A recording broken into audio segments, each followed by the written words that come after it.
Hello everyone, आज date है 3 जून 2021 और द हिंदू न्यूज एनालिसिस में आपका स्वागत है। इस वीडियो में हम द हिंदू की इंपॉर्टेंट न्यूज को प्रीलिम्स और मेंस के पर्सपेक्टिव से डिस्कस करेंगे। इस न्यूज़पेपर की पीडीएफ का लिंक नीचे डिस्क्रिप्शन में दिया हुआ है या फिर आप direct Telegram channel volcano IAS academy को सर्च करके वहां से भी पीडीएफ को डाउनलोड कर सकते हो।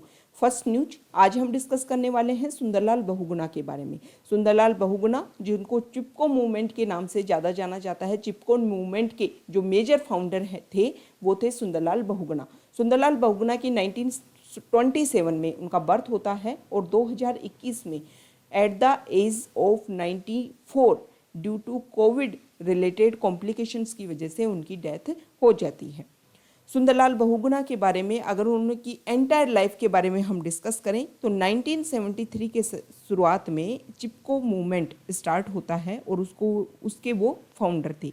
चिपको मूवमेंट को हग द ट्री मूवमेंट के नाम से भी जाना जाता है और चिपको मूवमेंट इसलिए स्टार्ट हुआ था कि हिमालयन रीजन में जो ट्री कॉन्ट्रैक्टर्स हैं उनके द्वारा वहाँ के पेड़ों को काटा जा रहा था, तो उनको बचाने के लिए चिपको मूवमेंट स्टार्ट हुआ था। उसके बाद में सुंदरलाल बहुगुणा जी ने 1980 से 2004 तक लगभग एंटी टिहरी डैम मूवमेंट भी चलाया। इसके अलावा सुंदरलाल बहुगुणा जो अनटचेबिलिटी है, अनटचेबिलिटी जिसको हमारे कॉन्स्टिट्यूशन में भी ख़त्म किया गया है लेकिन लोकल लेवल पे, ग्राउंड लेवल पर वो अभी भी ख़त्म नहीं हुई है, तो उसको ख़त्म करने के लिए भी वो लड़े। इसके अलावा महिलाओं को उन्होंने साथ दिया, महिलाओं को ऑर्गेनाइज किया, एंटी लिकर ड्राइव चलाया 1965 से 1970 तक। ये जो सुंदरलाल बहुगुणा जी थे, उन्होंने गांधीयन जो विचारधारा है, गांधीयन जो आइडियोलॉजी है, उसको अपनी लाइफ में शामिल किया था। इसीलिए उनको 2009 में पद्म विभूषण अवार्ड गवर्नमेंट के द्वारा सम्मानित किया गया, क्योंकि उन्होंने एनवायरनमेंट कंजर्वेशन के लिए इंडिया में काफ़ी अच्छा काम किया था। अब देखो, ये तो सुंदरलाल बहुगुणा जी की जो एंटायर लाइफ है उसके बारे में हमने डिस्कस किया, तो इसमें चिपको मूवमेंट इंपॉर्टेंट रहा। अब चिपको मूवमेंट के बारे में सारे बेसिक फैक्ट्स हम देख लेते हैं। चिपको मूवमेंट एक नॉन वायलेंट एजिटेशन था और उत्तर प्रदेश का जो चमोली डिस्ट्रिक्ट है, जो प्रेजेंट टाइम में उत्तराखंड में है, वहाँ पर 1973 में ये चिपको मूवमेंट स्टार्ट हो जाता है। चिपको मूवमेंट का नाम चिपको क्यों गिरा? क्योंकि इस चिपको आया, चिपको जो अर्थ है वो आया एम्ब्रेस से, मतलब जाकर के पेड़ों से चिपक गए। जो लोग हैं उन्होंने पेड़ों से को हक कर लिया, पेड़ों को काटने से रोका, इसीलिए इस मूवमेंट का नाम पड़ा चिपको मूवमेंट। देखो, ये चिपको मूवमेंट में सबसे ज़्यादा इम्पोर्टेंट क्या था कि महिलाएं घरों से बाहर निकल करके एक मूवमेंट में पार्टिसिपेशन करने के लेकर के आई। मतलब इस सोसाइटी में जो उनका खुद का स्टेटस है उसको मेंटेन करने के लिए उनका जो एटीट्यूड है उसमें उन्होंने परिवर्तन किया। महिलाओं को लगा कि वो भी कुछ कर सकती हैं इस सोसाइटी के लिए। ये सबसे इम्पोर्टेंट चेंजेस रहा इस मूवमेंट के तहत। इसके अलावा लोगों में उन्होंने अवेयरनेस क्रिएट की कि फॉरेस्ट जो हैं वो आपके खुद के राइट्स हैं, खुद की आपकी क्या है, प्रॉपर्टी है, और इनको सेव करना आपका राइट है, आपकी ड्यूटी है, और इसके लिए लोग आगे आए। और इसी के तहत इस चिपको मूवमेंट के बाद में ही 1981 में ये बैन लगाया गया कि 30 डिग्री स्लोप से अबोव या फिर 1000 मीन सी लेवल से ऊपर जो भी ट्रीज़ हैं उनके कमर्शियल फेलिंग ऑफ ट्रीज़ को बैन किया गया 1981 में। अब ये तो हमने सुंदरलाल बहुगुणा और चिपको मूवमेंट के बारे में देखा। अब देखो, चिपको मूवमेंट एनवायरनमेंट मूवमेंट था, तो इसके साथ में जब एनवायरनमेंट मूवमेंट, चिपको मूवमेंट को हमने डिस्कस किया, तो हमारे इंडिया में कौन कौन से मेजर एनवायरनमेंटल मूवमेंट अभी तक हुए हैं उनके बारे में भी हमें पता होना चाहिए। तो अभी तक लगभग 7 major environmental movement in India हुए हैं, जिसमें से फर्स्ट है बिश्नोई मूवमेंट। ये लगभग 1700 मतलब 1700 साल में ये हुआ था। और कहाँ पर हुआ था? राजस्थान का जो खेजरोली वाला एरिया है, मतलब जोधपुर के आसपास मारवाड़ वाला रीजन है वहाँ पर, और इसमें लीडर थी अमृता देवी, जिसको बिश्नोई मूवमेंट के नाम से जाना जाता है। नेक्स्ट है चिपको मूवमेंट 1973 में उत्तराखंड में हुआ था और सुंदरलाल बहुगुणा, इसके अलावा चंडी प्रसाद भट्ट भी इसमें थे। इनका मेन रीजन यही था कि पेड़ों को काटा नहीं जाए, जाकर के हिमालयन रीजन में जो पेड़ थे उनको जाकर के चिपक गए, इसीलिए इसको चिपको मूवमेंट के नाम से जाना जाता है। नेक्स्ट है साइलेंट वैली मूवमेंट 1978 में। ये जो केरला में जो साइलेंट वैली है वहाँ पर ये मूवमेंट चलाया गया था और इसमें स्पेशली जो एवरग्रीन फॉरेस्ट हैं यहाँ पर उनको काटा जा रहा था।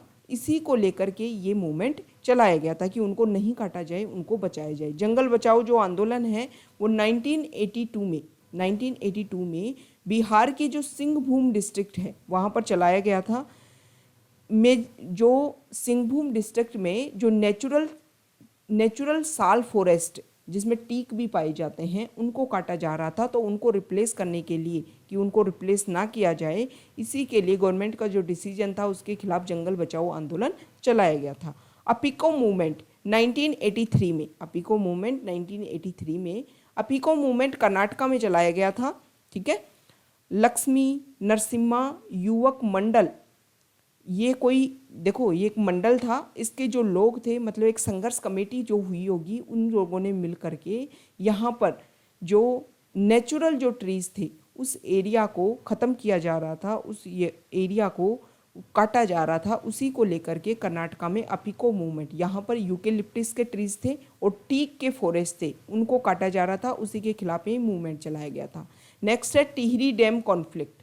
Tehri dam conflict 1980 to 1990 Bhagirathi और इसके अलावा भीलनगामा जो रिवर है उत्तराखंड में जो टिहरी है वहाँ पर उस एरिया में ये जो टिहरी डैम को लेकर के कुछ कन्फ्लिक्ट था, इसीलिए ये आंदोलन चलाया गया था। नेक्स्ट है नर्मदा बचाओ आंदोलन। 1980 से प्रेजेंट टाइम तक भी ये नर्मदा बचाओ आंदोलन चल रहा है। गुजरात, मध्य प्रदेश और इसके बाद में महाराष्ट्र, इन तीनों में मिल करके कंबाइंड रूप से ये आंदोलन चलाया गया, क्योंकि जो नर्मदा रिवर है उसके ऊपर 33 डैम्स बनाना मेन रीजन इसका ये रहा और इसमें मेजर है सरदार सरोवर डैम और इंदिरा सागर प्रोजेक्ट। इसी के लेकर के नर्मदा को बचाने के लिए आंदोलन चलाया गया और इसमें जो मेजर लीडर हैं वो मेधा पाटकर, अरुंधति रॉय, सुंदरलाल बहुगुणा, बाबा आमटे, इन सभी ने इसमें पार्टिसिपेट किया था। तो ये major environmental movement in India को हमने डिस्कस किया। इंपॉर्टेंट हो जाते हैं, मेंस में आप इनका नाम ले सकते हैं और प्रीलिम्स में इनको लेकर के कोई भी फैक्ट्स आपसे पूछा जा सकता है। तो देखो ये तो हमने वन वर्ड के तहत कि ये मूवमेंट इस यहाँ हुआ, तो इसमें और क्या क्या एक्टिविटीज़ हुई थी वो सब कुछ आपको पता होना चाहिए। आपको अच्छे से स्टडी करना है, नोट्स बनाने हैं प्रीलिम्स के हिसाब से इन सारे मूवमेंट के। अब हम द हिंदू की जो इम्पोर्टेंट न्यूज़ है उनको डिस्कस कर लेते हैं। फर्स्ट न्यूज देखो, यहाँ पर कुछ ट्रक जो हैं, एक पिक्चर दे रखी है फ्रंट पेज पर द हिंदू में और उसमें दिखा रखा है कि कुछ ट्रक जो हैं वो स्नो की वजह से फंसे हुए हैं। ये जो जगह है वो रोहतांग पास है। रोहतांग पास के बारे में अगर हम डिस्कस करें तो ये एक माउंटेन पास है और पीर पंजाल जो रेंज ख़त्म होती है उसके ईस्टर्न पार्ट पर है। ठीक है, ये जो रोहतांग पास है वो कुल्लू वैली को लाहौल और स्पीति वैली मतलब हिमाचल प्रदेश की वैली हैं, इनको आपस में कनेक्ट करने का काम करता है। तो ये रोहतांग पास के बारे में बेसिक फैक्ट्स हमने देखे।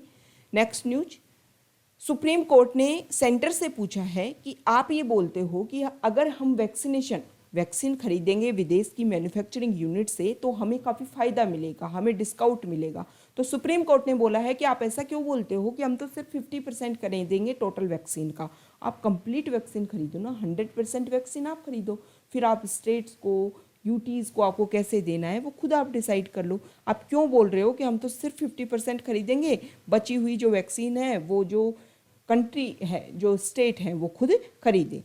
जब सेंटर उसको 150 रुपये में एक वैक्सीन को खरीद सकता है तो उसी वैक्सीन को जो स्टेट है वो ज़्यादा महंगी क्यों खरीदे। ठीक है, और जब सेंटर उसको 150 रुपये में खरीद रहा है तो उसको 300 से 600 रुपये में स्टेट को बेचने की आवश्यकता नहीं है। नेक्स्ट न्यूज है, new IT rules don't apply to us, Google tells high court.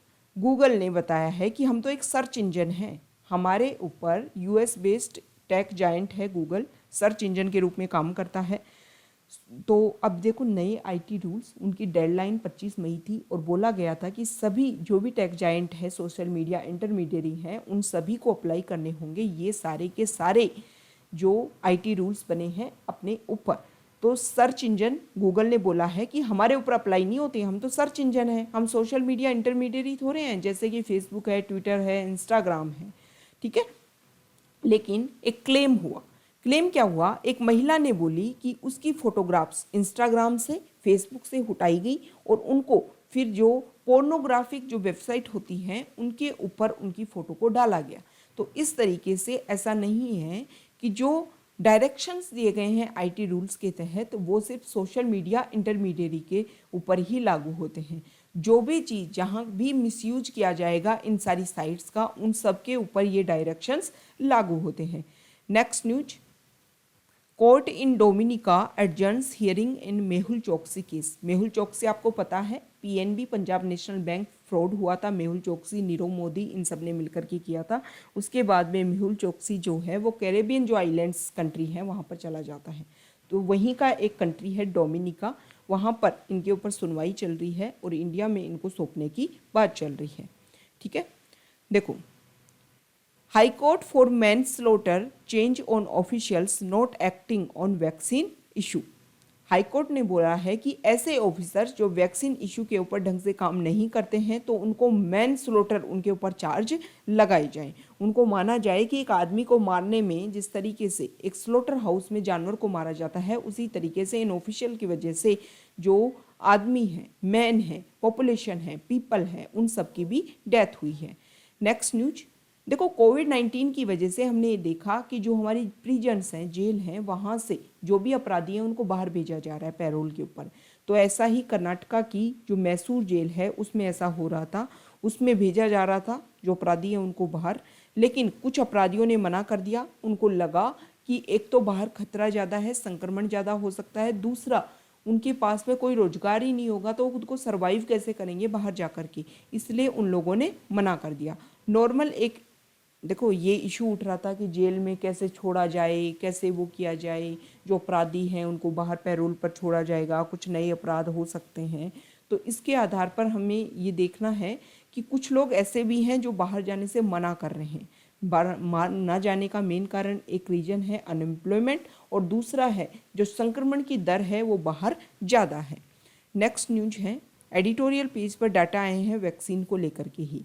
Vaccine को लेकर के यहाँ पर जो वैक्सीनेशन है, कोविशील्ड और कोवैक्सीन जो वैक्सीन दी जा रही है वैक्सीनेशन के तहत, तो उनकी जो प्राइस है उसी को लेकर के डाटा आए हैं कि कोविशील्ड प्राइवेट हॉस्पिटल में 600 रुपये में और कोवैक्सीन दी जा रही है पर शॉट 1200 रुपये में। मतलब एक जो हाउस होल्ड है उसकी मंथली जो खर्चा होता है उसमें से 22% खर्चा तो ये रुपए ही लगा देंगे।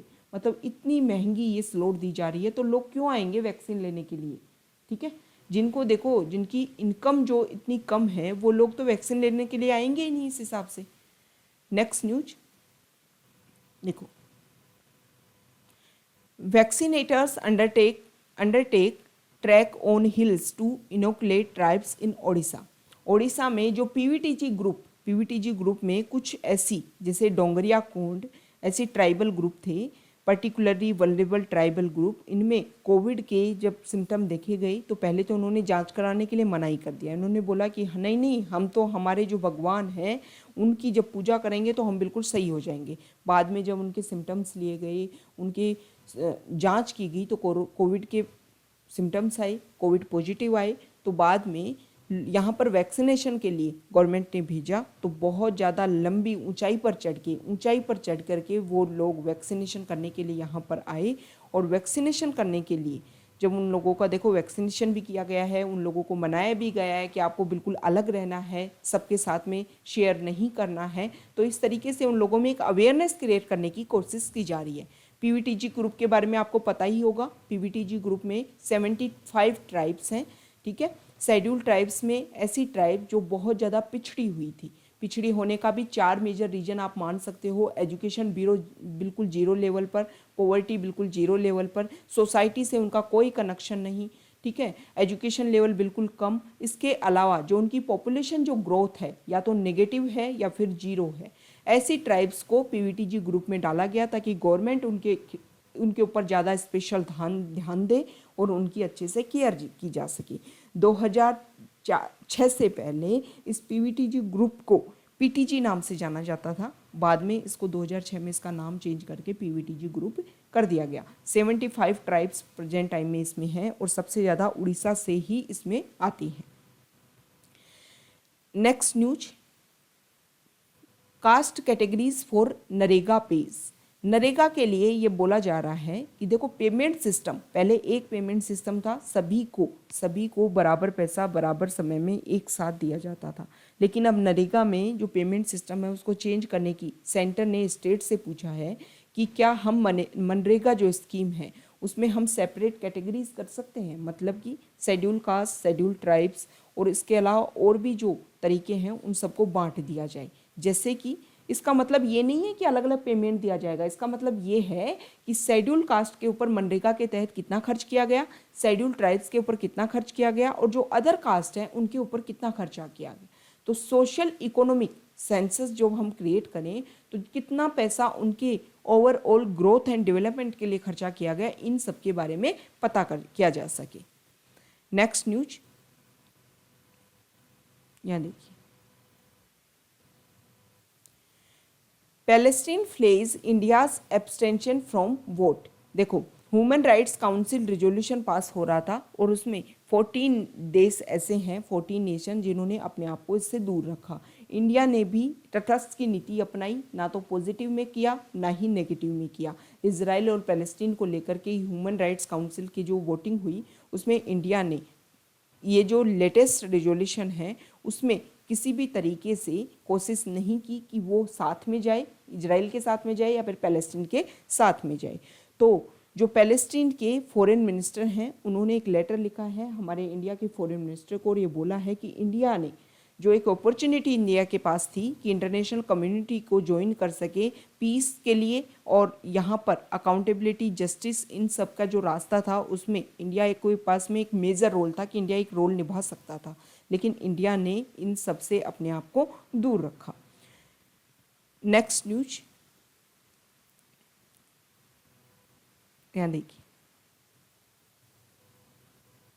Paid vaccination policy arbitrary irrational. Supreme court ने बोला है कि जब हमारे यहाँ पर वैक्सीनेशन स्टार्ट हुआ था तो फ्री वैक्सीनेशन था, ठीक है। सेकेंड वेव पेंडेमिक जब हुआ, सेकेंड वेव आई कोविड की, तो उस समय 18 से 44 साल की जो एज वाले लोग हैं उनको भी वैक्सीनेशन दी जाने लगी, लेकिन उसमें बाद में पेड कर दिया गया।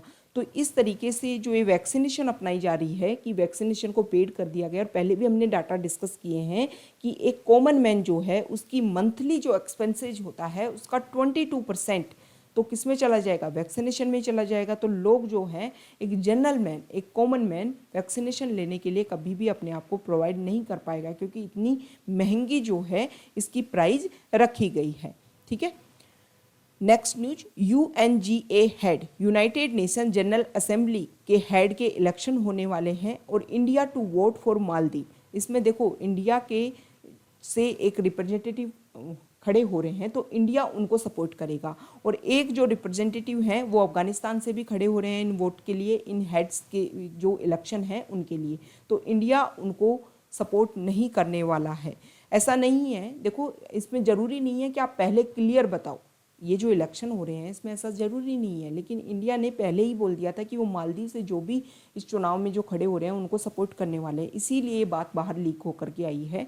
अब देखो अफगानिस्तान और चाइना जो हैं, पाकिस्तान और चाइना जो हैं वो तो किसको सपोर्ट करेंगे, चाइना सपोर्ट करेगा अफगानिस्तान को। वैसे भी चाइना मेजर रोल प्ले करने की कोशिश कर रहा है कि वहाँ पर पाकिस्तान के साथ में, कि जैसे ही वहाँ पर यूनाइटेड नेशंस की नाटो एलीज की जो आर्मीज़ है वहाँ से जा रही है तो इस एरिया में पीस एस्टेब्लिश करने में पाकिस्तान के साथ में चाइना वहाँ पर मेजर रोल प्ले करे, ठीक। नेक्स्ट न्यूज देखो, फॉरेन पेज से है, remembering the Tulsa race massacre 100 years later. 1921 की बात है। यूएस में जो ब्लैक अमेरिकन्स थे उनके खिलाफ में एक मैस्कर होता है। वाइट मॉब जो है वो लगभग बहुत सारे लोगों को मार देते हैं। मारने का एक हल्का सा इशू था, स्टार्टिंग पॉइंट यहाँ से होता है कि एक ब्लैक पर्सन के द्वारा टच हो जाता है एक वाइट विमेन की बॉडी के ऊपर और उसके बाद में ही ये प्रॉब्लम स्टार्ट होती है। और 1921 का जो मई जून वाला समय था उस समय तुलसा रेस मैस्कर होता है, बहुत सारे जो ब्लैक अमेरिकन्स हैं उनको मार दिया जाता है और पूरे वर्ल्ड में एक वर्स्ट इंसिडेंट के रूप में इसको माना जाता है। लेकिन देखो काफ़ी लंबे समय तक हिस्ट्री में इसके बारे में कुछ नहीं डिसाइड किया गया कि ये मैस्कर हुआ, कारण क्या था। लेकिन बाद में 1997 के लगभग एक कमेटी बनती है और वो जो कमेटी है वो डिसाइड करती है कि हाँ ऐसा इंसिडेंट हुआ था, ऐसा मैस्कर हुआ था, जो ब्लैक अमेरिकन्स थे उनके खिलाफ में एट्रोसिटीज़ क्रिएट की गई थी। तो अमेरिका के जो अमेरिका के प्रेसिडेंट मिस्टर बाइडेन यहाँ पर गए और उन्होंने इस चीज़ को, इस मैस्कर को रिकॉग्नाइज़ किया। उन्होंने माना कि हाँ इस तरीके का तुलसा, ओक्लाहोमा, इस एरिया में ये जो किलिंग्स हुई थी उसमें जो अफ्रीकन अमेरिकन्स थे उनको मार दिया गया था और काफ़ी जो प्रॉपर्टी थी इन लोगों की वो काफ़ी उसको नुकसान पहुंचाया गया था। पूरे नेशन में और वर्ल्ड में एक तरीके से एट्रोसिटीज़ और वायलेंस वाला जो हिस्सा है वो क्रिएट हो गया था। ठीक है, नेक्स्ट न्यूज देखो, यहाँ पर न्यूज़ है ईरान की जो ऑयल रिफाइनरी है उसमें एक मैसिव फायर ब्रेक्स हुआ है जिसकी वजह से जो ईरान है उसको काफ़ी नुकसान होने वाला है। Next news, burnt out container ship sinking off Sri Lanka. Sri Lanka के जो कोस्टल रीजन है उसके हमने पहले भी देखा था कि एक बहुत बड़ा कंटेनर शिप, वो उसमें आग लगने की वजह से उसमें जो पहले नाइट्रिक एसिड भरा हुआ था और प्लास्टिक भरा हुआ था वो फैल गया है इंडियन ओशन में। इंडियन ओशन में अगर एक बहुत बड़े एनवायरनमेंट डिजास्टर की हम बात करें तो काफ़ी लंबे समय से एक बहुत बड़ा, मतलब Sri Lanka's worst maritime environmental disaster में ये गना जाएगा। इसमें जो भी फ्यूल भरा हुआ था वो सब कुछ अब इंडियन ओशन में फैल जाएगा। वहाँ की जो भी बायोडाइवर्सिटी है, मेरीन बायोडाइवर्सिटी, उसको नष्ट करने वाला होएगा। वहाँ पर प्लास्टिक, ये जो ग्रेनुअल्स जो शिप में भरे हुए थे वो फैल गए हैं और फैलने की वजह से वहाँ पर जो फिशिंग जो होता है उसके ऊपर भी बैन किया गया है कि लोग फिशिंग ना करें, क्योंकि उनमें जो प्लास्टिक ग्रेनुअल्स हैं उनको जब ह्यूमन कंज्यूम करेगा तो एक बड़ा मेजर इश्यूज, डिजीज़ क्रिएट हो सकती है। तो ये आज का हमारा डिस्कशन था। Okay, thank you.